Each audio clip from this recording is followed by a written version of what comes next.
బ్రహ్మానందం తెలుగు సినిమాకి సరికొత్త నవ్వులు నేర్పిన ఈ మీమ్ ఆఫ్ గాడ్ తనకి ఎంఎస్కి ఉన్న అనుబంధాన్ని ఓ ఇంటర్వ్యూలో ఇలా చెప్పుకొచ్చాడు.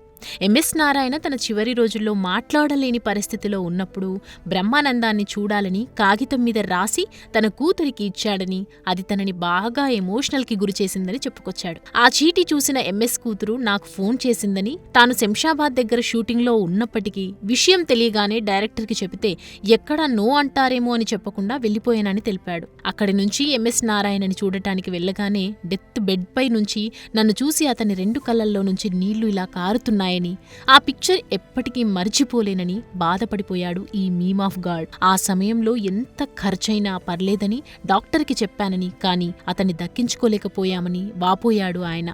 నా బ్లడ్ రిలేషన్ కాదు, కానీ ఓ ఎమోషన్ ఎంఎస్ నారాయణ, అదే హ్యూమన్ రిలేషన్. అంతటి మేధావి అంత తక్కువ వయసులో వెళ్ళిపోతాడన్నది నేను జీర్ణించుకోలేకపోయాను అంటూ తన మనసులోని బాధని బయటపెట్టాడు ఈ కామెడీ కింగ్.